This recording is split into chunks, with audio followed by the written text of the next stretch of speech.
The message came through every screen, every radio, every communication device across human space at exactly 060 hours. Sung Min Yoon was having breakfast with his daughter when the broadcast interrupted the morning news.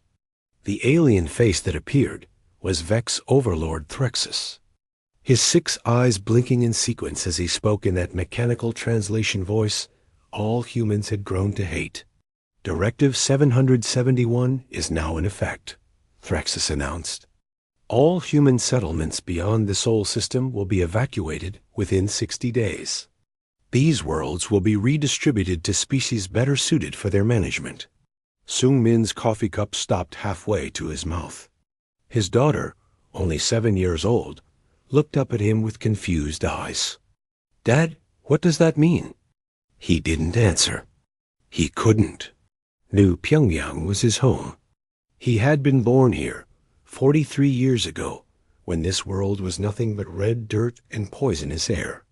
His parents had died making this planet breathable. His wife was buried on the hill, overlooking their farm. And now some alien creature sitting in a ship light years away was telling him to leave. Across the colony, 4 million people heard the same message. The streets filled with angry voices. The governor called an emergency meeting. But Sung Min already knew what his answer would be. He walked to his workshop and powered up his old mining equipment transmitter. It was strong enough to broadcast across the system. "This is Sung Min Yoon, foreman of the Northern Mining District," he said into the microphone. "I have a message for the Triumvirate Alliance and anyone else listening. We're not leaving. We built these worlds with our blood and sweat. My parents are buried in this soil. My children were born breathing this air. You want this world? You'll have to kill us for it." The transmission spread like fire. Within hours, every human colony was broadcasting the same message. Earth's government tried to negotiate, sending diplomats to the Triumvirate Council Station. They returned 3 days later with nothing. The Vex representative had laughed at them. The Natara had called humans an infestation that needed management. The Krill had simply walked out of the meeting. Captain Teho. Kim heard about the failed negotiations while hauling cargo between Mars and the asteroid belt. His ship, the Daejeon's Hope, looked like a standard civilian freighter. Rusted hull, slow engines, the kind of ship that barely earned enough to pay for fuel. But Teho had been military once, back during the border skirmishes. He knew what was coming. He'd seen how the Triumvirate treated species they considered inferior. He changed course and headed toward Jupiter, where Admiral Hana Choi commanded Fortress Europa. When he docked, security tried to turn him away. Civilian ships weren't allowed at military stations. But Teho had his old military codes, and he had information that Hana needed to hear. She met him in her office, a woman in her 30s with sharp eyes and shoulders that carried too much weight. "Captain Kim," she said, "you're supposed to be retired."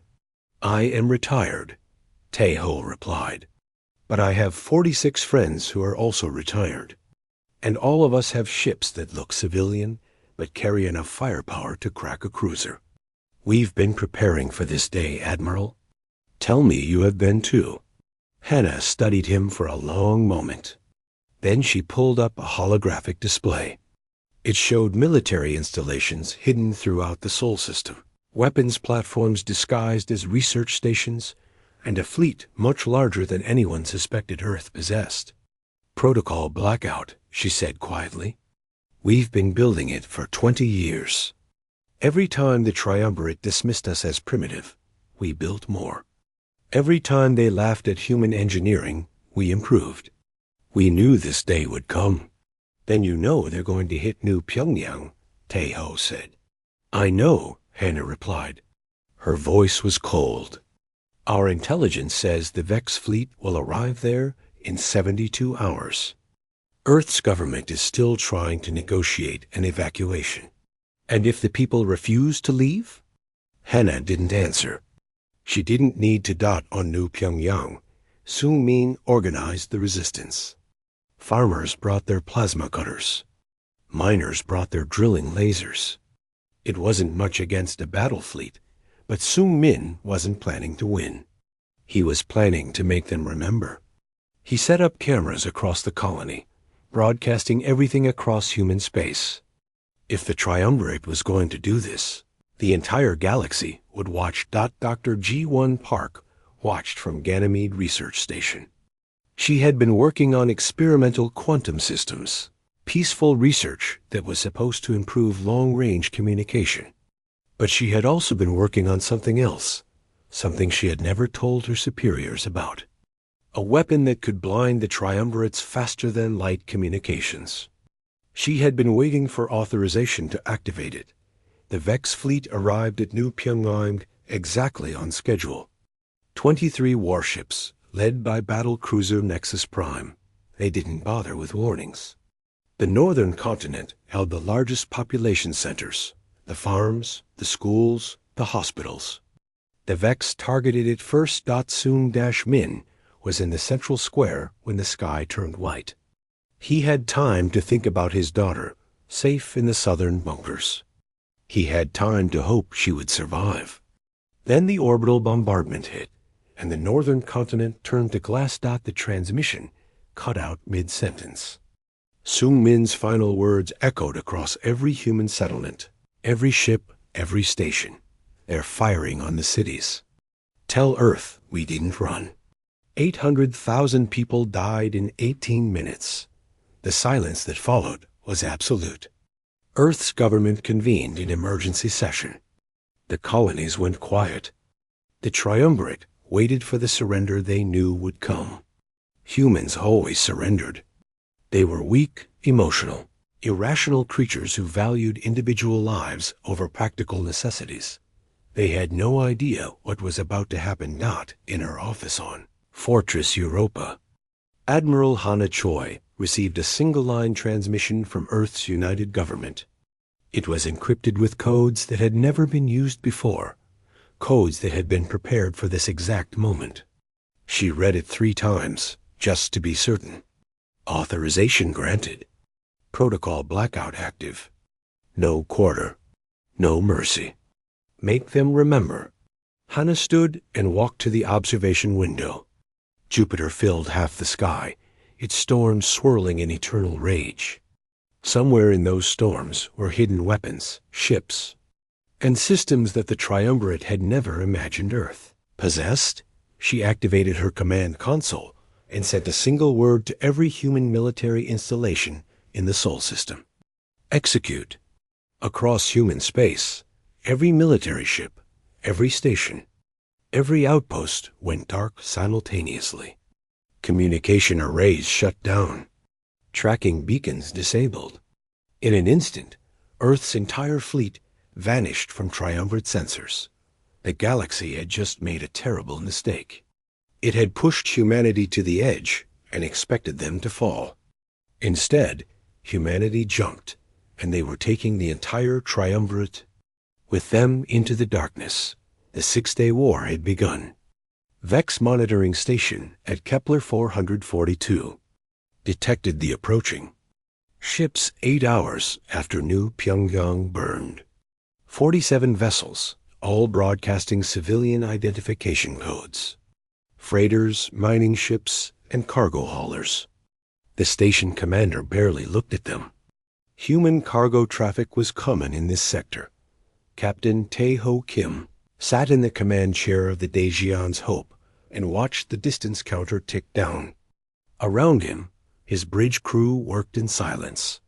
They had done this drill 100 times in secret, but this was real.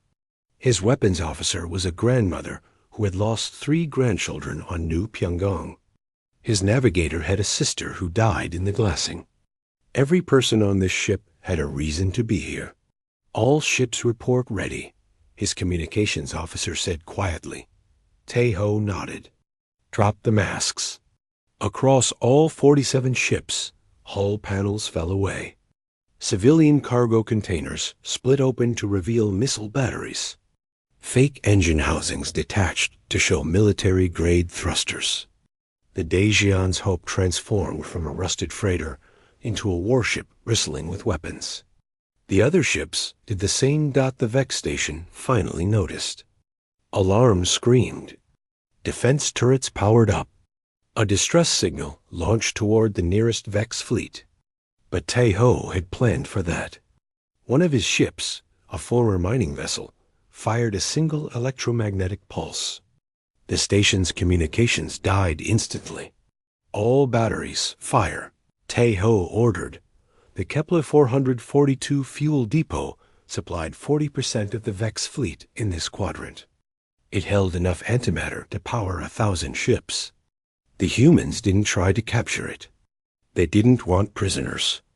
They wanted to send a message. Missiles struck first, overwhelming the station's point defense. Then came the magnetic mines, clamping onto fuel storage tanks. Finally, kamikaze drones packed with explosives rammed into critical systems. The Vex defenders fought back, destroying 12 human ships. But it wasn't enough. 23 minutes after the attack began, the fuel depot exploded. The blast was visible from 3 star systems away. Every Vex ship within 10 light years suddenly had a fuel problem. Every Vex commander suddenly understood that humans weren't interested in honorable combat. Tae-ho watched the explosion on his screens and felt nothing. His own son had been on New Pyongmong, teaching at a school on the northern continent. There was no body to bury, nothing left but glass and ash. He had cried for 3 hours after seeing the footage. Now there were no tears left, only purpose. "Set course for the next target," he said. "And someone get our computer warfare specialist on the line. I want viruses ready for every Vex system we encounter." On Titan, the not-assigned station received an unexpected visitor 14 hours into the war.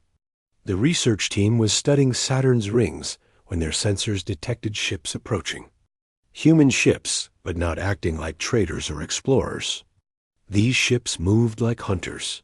The station commander activated defenses and sent a distress call. Then she waited. The human ships didn't fire. They didn't even approach within weapons range. They just circled the station, blocking any escape route.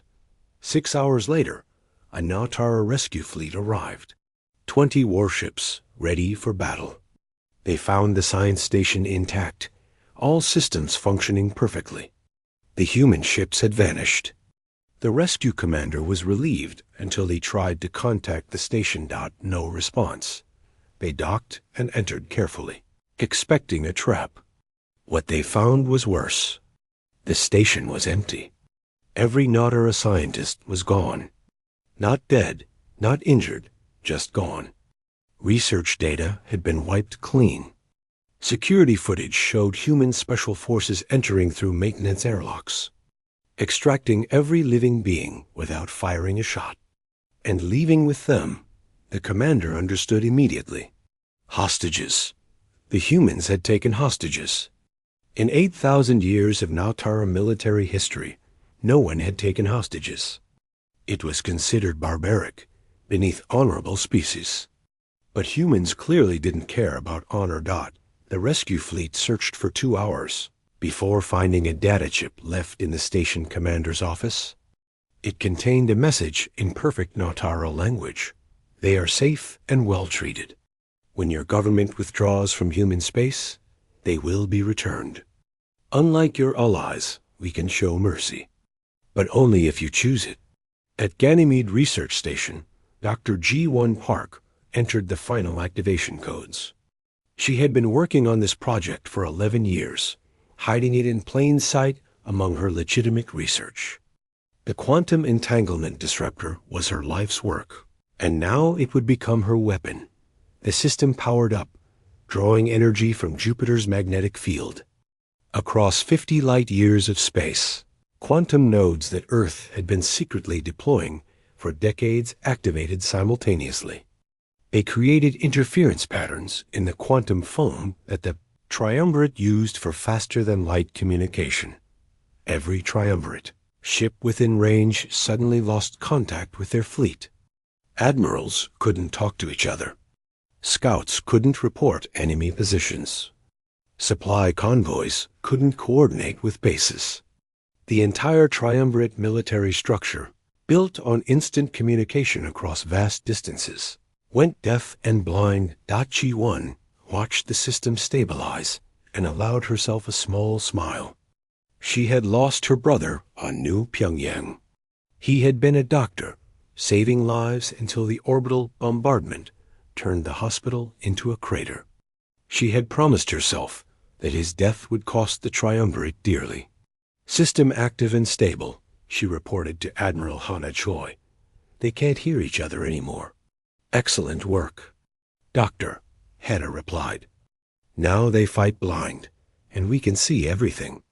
In the triumvirate council chamber, Overlord Threxus was beginning to understand that something had gone terribly wrong.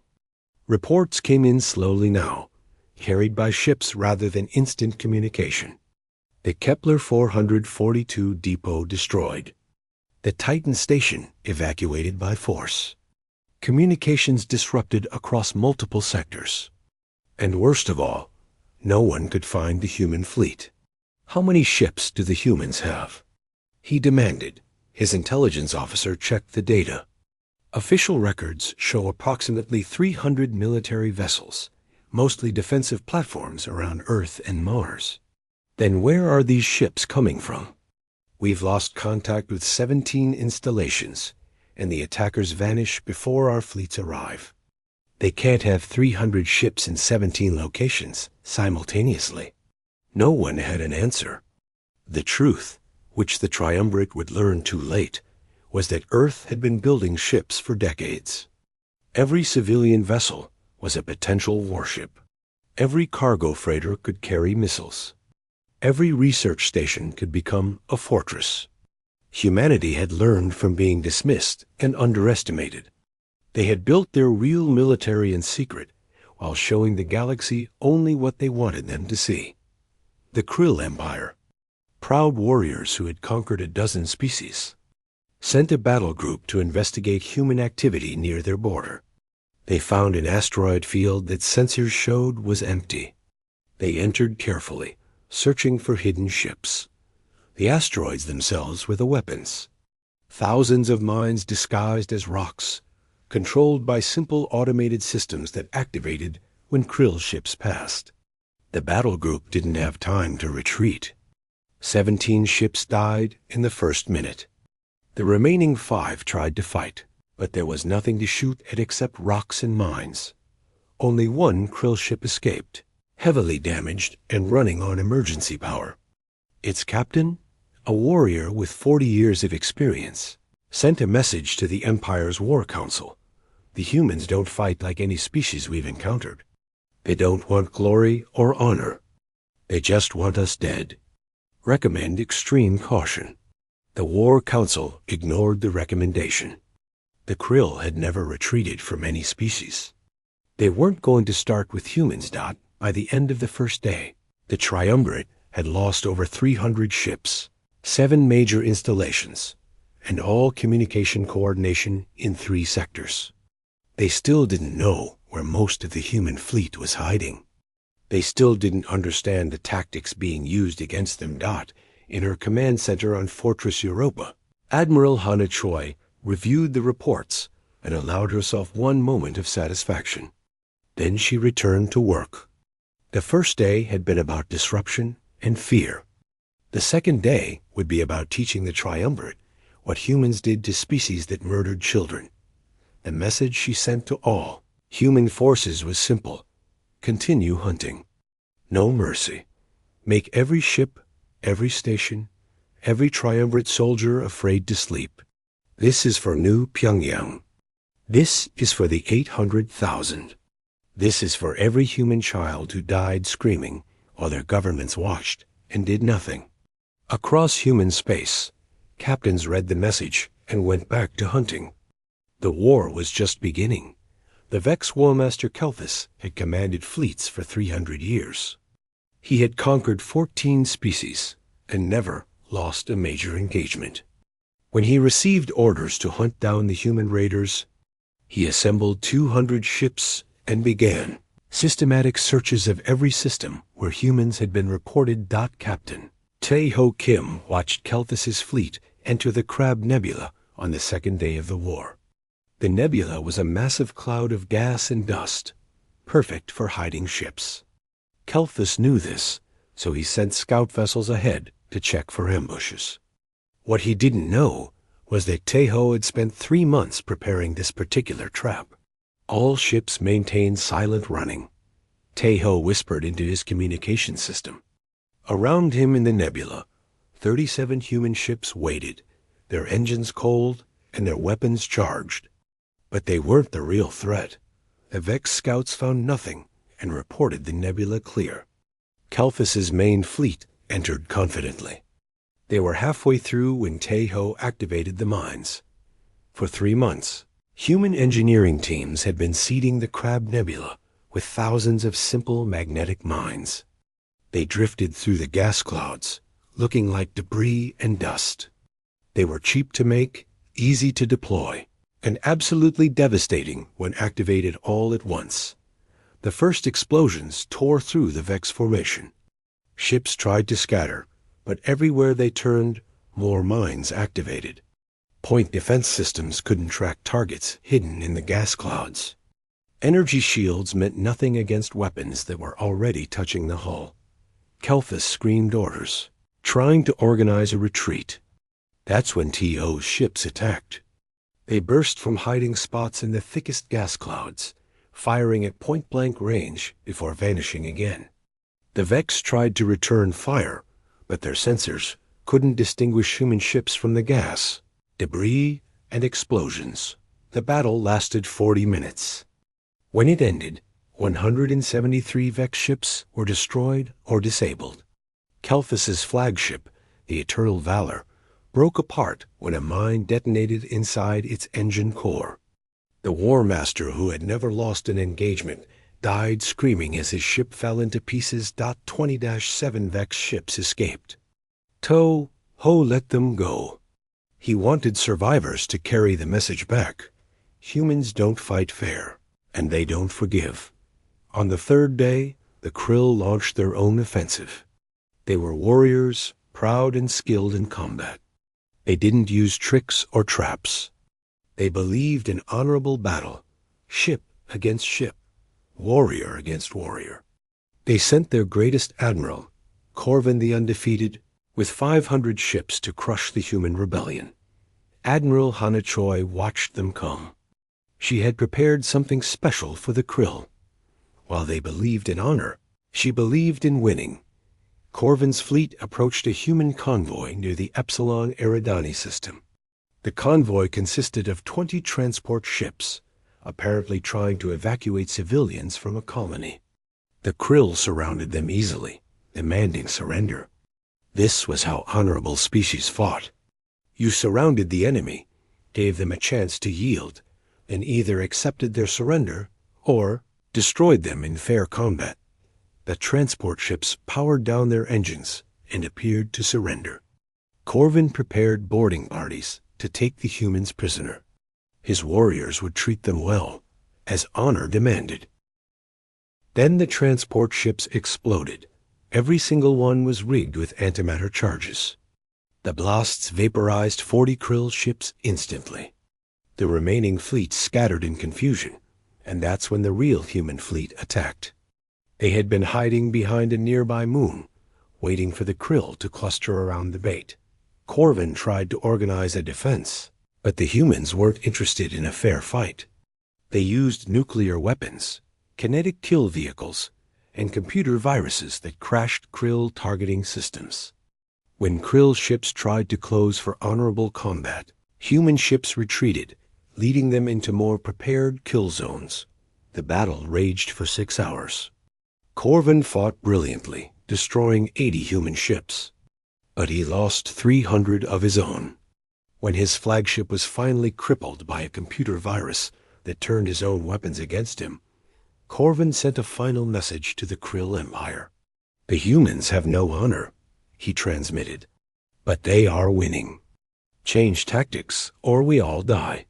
Then his ship's reactor went critical, and Corvin the Undefeated became Corvin the Last. Dr. G1 Park worked without sleep for 3 days, maintaining and expanding the quantum disruption network.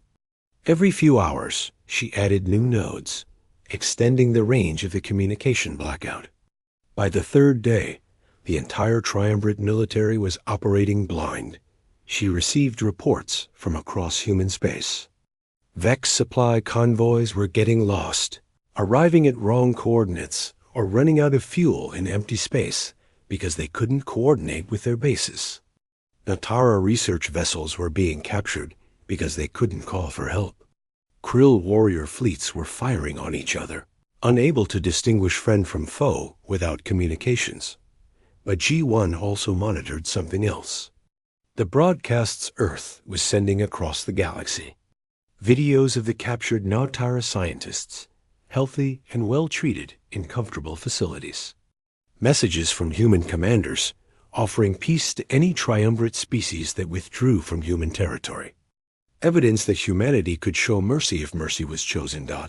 It was psychological warfare at its finest. Show the galaxy that humans could be generous or brutal, depending on how they were treated. Make every triumvirate species question whether their alliance was worth dying for. On the 2nd day, the Nautara government sent a secret transmission to Earth. They wanted their scientists back. They were willing to withdraw from human space to get them. Admiral Hana Choi accepted immediately and returned every hostage unharmed with medical care and food. The Nautara kept their word and pulled back their fleets.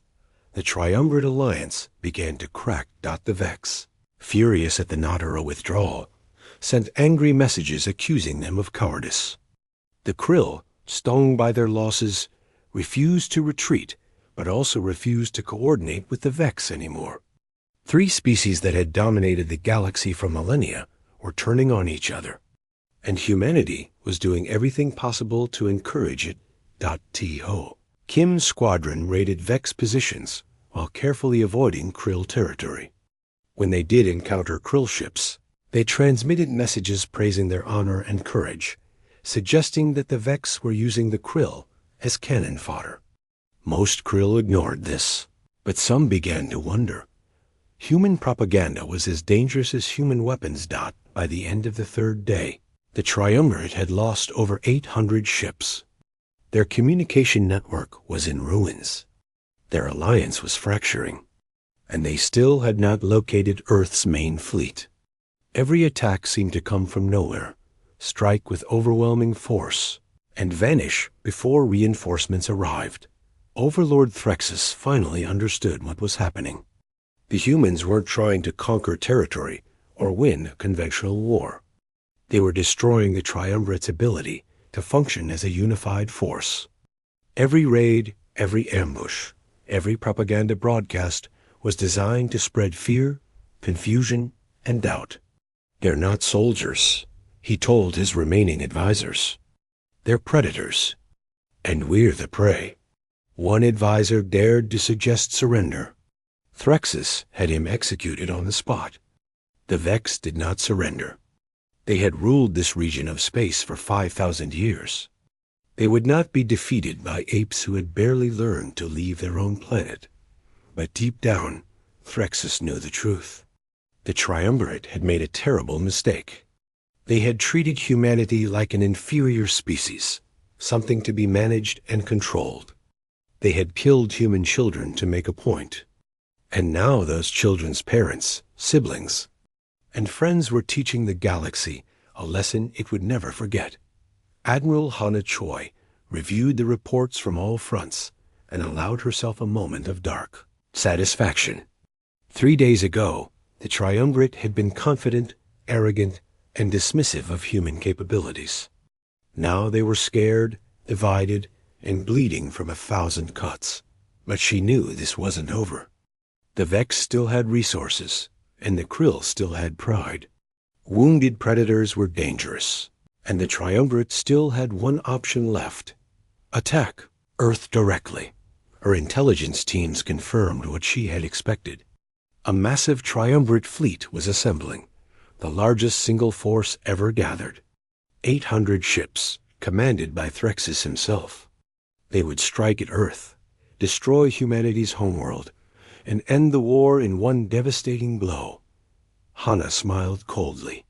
Let them come. Earth wasn't just humanity's homeworld.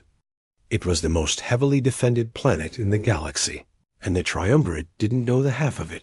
She sent a message to all human forces. Pull back to Sol System.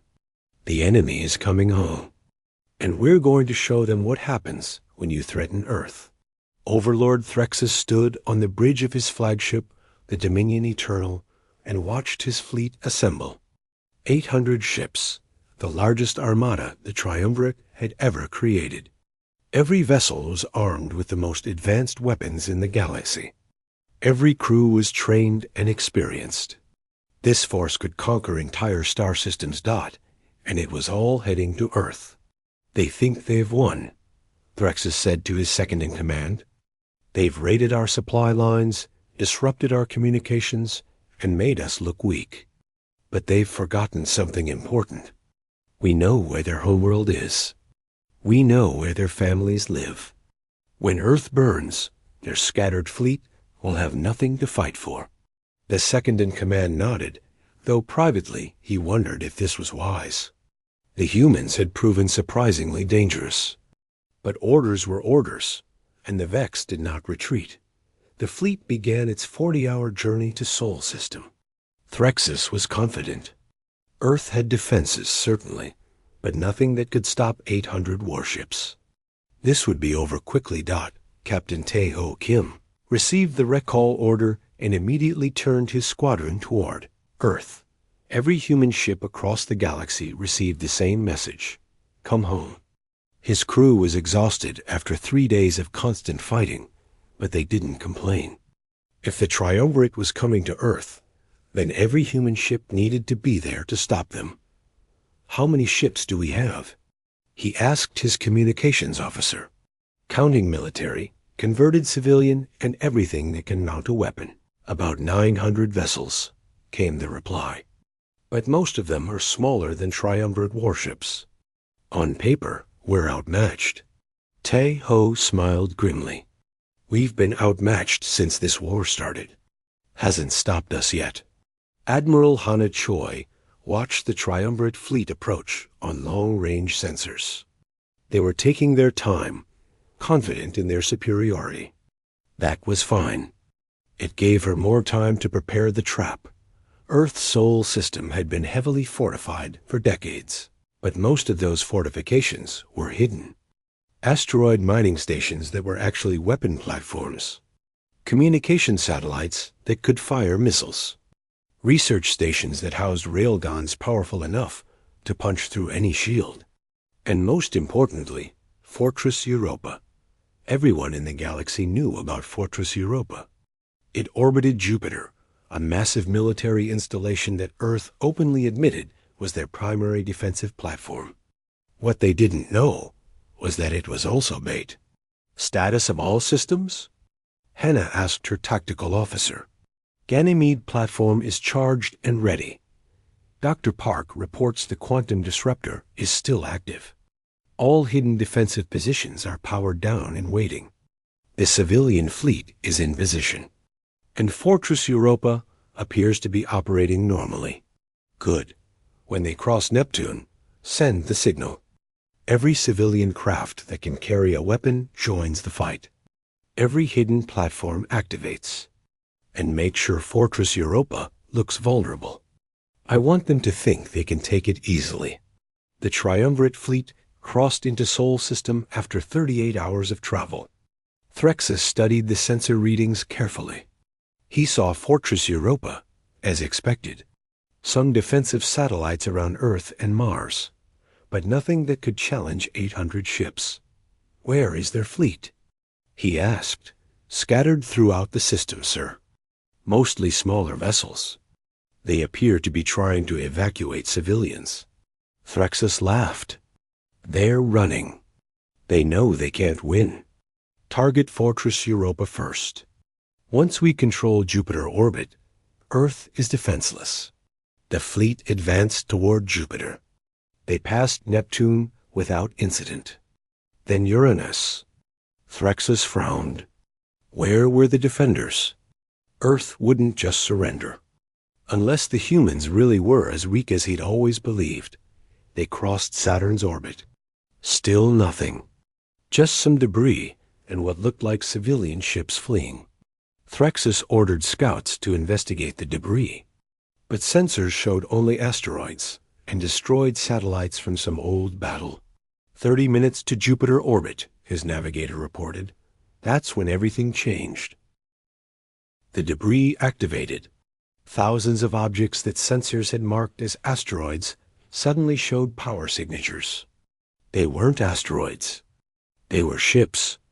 Small ships, civilian craft, mining vessels, personal yachts, anything humans could mount a weapon on. And behind them, the real human defense fleet decloaked. Taeho Kim led the first wave. His squadron of converted freighters screamed in at maximum speed, firing missiles and kinetic projectiles. Behind him came military destroyers, frigates, and cruisers. Behind them came something the Triumvirate had never imagined. Thousands of civilian volunteers and ships that were barely armed but piloted by people who had lost everything on New Pyongyang. All ships. Free fire. Hannah commanded from Fortress Europa. This is our home. They don't leave alive. Dr. G1 Park activated the Ganymede platform. It was her second weapon, built in secret over 10 years. A railgun the size of a small moon, capable of firing projectiles at relativistic speeds. The first shot hit a Vex battlecruiser before they even knew they were under attack. The ship simply ceased to exist, vaporized by the kinetic energy. The Triumvirate fleet tried to organize, but they were surrounded. Human ships attacked from every direction. The trap was perfect. They had expected a defensive battle at Earth. Instead, they got a slaughter at Jupiter. Thar EXUS screamed orders, trying to get his fleet organized. His ships were superior in armor and weapons, but there were too many targets. For every human ship destroyed, 3 more took its place. Civilian vessels rammed military cruisers. Mining ships used industrial lasers to cut through hulls. A human yacht piloted by a 60-year-old grandmother crashed into a Vex destroyer's bridge, killing everyone aboard. The battle became chaos. Triumvirate ships fired on each other in the confusion. Human vessels used kamikaze tactics, sacrificing themselves to take down larger targets. Nuclear weapons detonated in space, creating deadly radiation zones. The Ganymede platform fired again and again, each shot destroying another capital ship. Taeho's ship took heavy damage in the first hour. His shields failed, and his engines were running on emergency power. But he kept fighting. His weapons officer, the grandmother who had lost her grandchildren, fired every missile they had left. His navigator, who had lost his sister, plotted ramming courses for disabled enemy ships. "Captain, we're losing atmosphere on decks 3 and 4, his engineer reported. "Seal those sections and keep fighting," Taeho ordered. "We're not done yet." On Fortress Europa, Admiral Hana Choi coordinated the entire battle. She watched ships die on both sides and felt each loss like a knife to the heart. But she didn't stop. She couldn't. This was for New Pyongyang. This was for every human who had died, because the Triumvirate thought they were weak. "Threxus's flagship is attempting to retreat," her tactical officer reported. "Should we let him go?" "No," Hannah said coldly. "Send a squadron to capture him. I want him alive." The battle raged for 6 hours. Human ships used tactics that horrified the Triumvirate. They fired on their own damaged vessels to prevent capture. They used wounded ships as battering rams. They showed no mercy and asked for none. By hour 5, the Triumvirate fleet was broken. Ships tried to surrender, But surrender codes didn't work with communications disrupted. Ships tried to flee, but human forces pursued relentlessly. The mighty armada that was supposed to conquer Earth was dying in Jupiter's orbit. Threxus watched his fleet disintegrate around him. 723 ships gone. Thousands of his people dead. And the humans just kept coming, wave after wave, like a force of nature that couldn't be stopped. His flagship took a hit from the Ganymede platform. Shields failed. Engines died. Life support began failing. He was about to order his crew to fight to the death when human marines breached the hull. They weren't like any soldiers Threxus had seen. They were mechanics, farmers, teachers, and parents. People who had never been soldiers until their children were murdered. And they fought with a fury that terrified him. Captain Taeho Kim personally entered Threxus's bridge, his armor scorched and his weapons still smoking. He looked at the overlord who had ordered New Pyongyang's destruction and felt nothing but cold satisfaction. "Overlord Threxus," Taeho said quietly, "I accept your surrender." Threxus stared at him in disbelief. "You? You're civilians. You can't fight like this. It's not honorable." "It's not. You glassed a planet with 4 million civilians," Taeho interrupted. "You murdered 800,000 people, including my son. And you lecture me about honor?" He gestured to his Marines. "Take him. Earth's government will decide what to do with him." The Battle of Terra ended as the 5th day turned into the 6th. Of 800 triumvirate ships, only 14 escaped. The human fleet lost over 300 vessels, most of them civilian craft crewed by volunteers. But they had one. Admiral Hana Choi stood in the observation deck of Fortress Europa and watched the debris field that had been a fleet. So many dead on both sides. So much destruction. But Earth was safe. Humanity had survived. "Admiral," her communications officer called. "We're receiving surrender transmissions from Vex, Krill, and Nadara governments. They're requesting immediate peace negotiations." Hannah nodded slowly. "Accept, but make it clear, we dictate the terms. Not them. The war was over." The real work of rebuilding the galaxy was about to begin.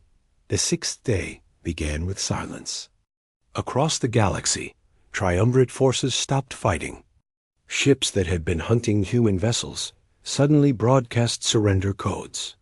Stations that had fired on human positions powered down their weapons. The war that had consumed 6 days and reshaped the galaxy simply ended, not with negotiation, but with complete capitulation. Admiral Hana Choi stood in Earth's United Government building, facing representatives from the Vex, Krill, and Nadara. They had come expecting negotiations, some form of compromise where both sides could claim victory. What they found instead was a human government that had no interest in compromise. "These are the terms," Hana said, placing a data pad on the table. "The Triumvirate Alliance is dissolved immediately. All 3 species will withdraw from human-claimed space within 30 days. New Pyongyang and every other human colony will receive full reparations for damages. And finally, a new galactic government will be formed where no single species holds permanent authority." The Vex representative, a younger official since Threxus was in custody, started to protest. "These terms are impossible. You're demanding we abandon systems we've controlled for thousands of years." "You're right," Hana replied coldly. "I am demanding that. And you will agree, or we continue the war. But this time, we won't stop at military targets. We'll dismantle your empire piece by piece until nothing remains but the memory of what happens when you murder human children." The room fell silent. The Vex representative looked at his colleagues from the Krill and Nadara. They had all seen the reports from Jupiter. They had all watched 800 ships die in 6 hours. They knew humanity wasn't bluffing. "We accept your terms. the Natra representative said quietly. The Krill and Vex followed, though reluctantly. Hana nodded. Good. Now let's discuss how we're going to build something better than the corrupt system you created. Captain Tae-ho Kim stood at the edge of a massive crater on New Pyongyang.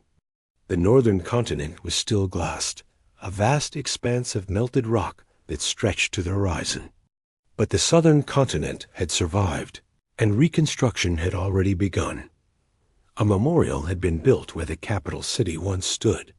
800,000 names were carved into black stone, arranged by family. Tae-ho found his son's name among the teachers who died protecting their students.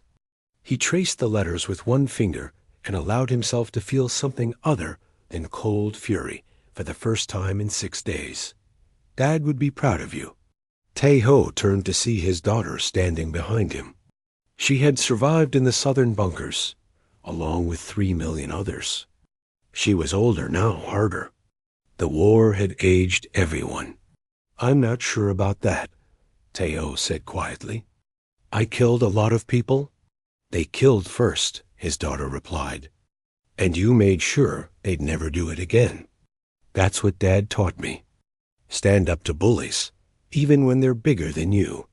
Tae-ho pulled her into a hug. Around them, construction crews were working to rebuild the colony. The northern continent would take decades to recover, but humanity had time now. They had peace, bought with blood and fury.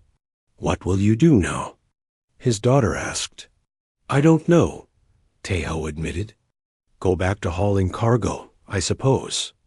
Try to forget what I've seen. You won't forget, she said. None of us will. But maybe that's good. Maybe we need to remember, so we never let anyone push us around again. Dr. G1 Park received visitors on the 7th day. Representatives from a dozen species, all interested in our quantum technology. They offered resources, research partnerships, anything she wanted. The technology that had blinded the Triumvirate could revolutionize communication across the galaxy. I'll share the technology, P1 told them, but not as a weapon. From now on, it will be used to connect species, not isolate them. And the specifications will be open source, available to everyone equally. A Krill scientist looked surprised. You're just giving it away? After what it accomplished? My brother died on New Pyongyang, G1 said. He spent his life healing people, bringing species together. If I use his death as an excuse to hoard knowledge, then the people who killed him win. I won't let that happen. The research partnerships formed quickly. Within a month, G1's technology was being shared across the galaxy, improved by dozens of species working together. It became the foundation for a new communication network, one that no single species controlled. Admiral Hana Choi was promoted to Supreme Commander of Earth's combined forces. But the position came with responsibilities she hadn't expected. She spent months working with representatives from 70 species to create the new Concordat, a government structure where power rotated and decisions required consensus. It was slow, frustrating work. Species that had been enemies for millennia had to learn to work together. Ancient grievances had to be addressed. Resource disputes needed resolution. But slowly, something new began to emerge from the ashes of the Triumvirate. Do you think it will work? Her chief of staff asked one evening as they reviewed proposals for the new government. I don't know, Hana admitted. But we have to try. The alternative is another war, and I've seen enough war to last 10 lifetimes. The Vex Empire collapsed into civil war within 3 months. Without the Triumvirate alliance, different Vex factions fought for control. Some wanted to rebuild their power. Others wanted peace. The fighting lasted for years, and the Vex never regained their former dominance. The Krill surprised everyone by adapting quickly to the new order. They had been warriors for millennia, but warriors understood defeat. They joined the new Concordat with honor, and several Krill commanders became advisors to the new Galactic Defense Forces. They taught other species the art of warfare, and in return, they learned that there was honor in peace as well as battle. The Natara became humanity's closest allies. They had been the first to withdraw from the war, and they worked hardest to build bridges between species. Their scientists collaborated with human researchers. Their diplomats helped negotiate treaties, and their historians recorded the lessons of the Sixth Day War so future generations would never forget. Sung-Min Yoon became a symbol across the galaxy. The miner who refused to run, who died rather than surrender his home, inspired resistance movements on dozens of worlds. Colonies that had been oppressed by larger species looked to his example and found courage. Songs were written about him. Statues were erected. New Pyongyang renamed its rebuilt capital city in his honor. On the first anniversary of the massacre, representatives from every species in the new Concordat gathered at New Pyongyang's memorial. They stood in silence, looking at 800,000 names, and they made a promise. Never again would the strong be allowed to destroy the weak simply because they could. Never again would genocide be dismissed as politics. Overlord Threxus stood trial on Earth. The trial was broadcast across the galaxy, a public accounting of everything the Triumvirate had done. Threxus defended himself, claiming he had acted according to the laws of his species. The judges were not impressed. "You ordered the deaths of 800,000 civilians," the lead judge said. "You did so to make a political point, to demonstrate power over a species you considered inferior. There is no law, no code, no tradition that justifies this." Threxus was sentenced to life imprisonment. He would spend the rest of his days in a cell on New Pyongyang, looking at the names of the people he had killed. Some called it cruel. Others called it justice. Humanity called it appropriate. 10 years after the war, Captain Tae-ho Kim attended the dedication of a new monument on Earth. It stood in the rebuilt United Nations Plaza, next to the old Declaration of Human Rights. The inscription read, "Here lies the lesson of the Six-Day War. Never mistake patience for weakness. Never mistake diplomacy for fear. And never, ever, make humanity choose between submission and survival. They will always choose survival, and they will make the galaxy remember it." Tae-ho read the words and thought about his son, about New Pyongyang, about all the people who had died in 6 days of fury. The war had cost so much, but it had also changed everything. The galaxy was different now, better in some ways, still healing in others. "Do you regret it?" his daughter asked. She stood beside him, now an adult with children of her own. "Every day," Tae-ho admitted. "I regret that it was necessary. I regret every life lost. But I don't regret defending our home. I don't regret making them understand that humanity won't be pushed around." "Good," she said, "because my children will grow up in a galaxy where no one treats humans as inferior." "That's because of what you did." Across the galaxy, the Six-Day War was studied in military academies and philosophy classes. Strategists analyzed the tactics. Ethicists debated the morality. Historians recorded every detail. But the real lesson was simpler than any academic discussion. Humanity had been underestimated, dismissed, and finally attacked. They had responded not with surrender or negotiation, but with overwhelming force and absolute determination. They had shown the galaxy that peaceful species could become terrible when pushed too far. They had proven that technology and numbers meant nothing against desperation and fury. The Triumvirate had ruled the galaxy for millennia, confident in their superiority.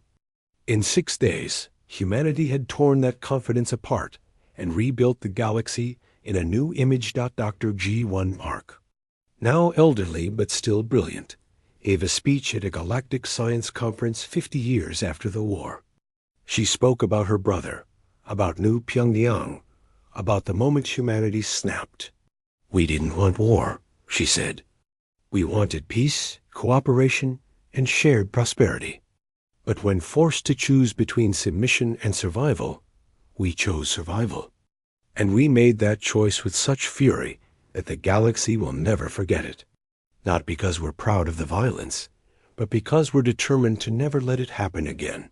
The audience, representing 73 species across the galaxy, stood and applauded.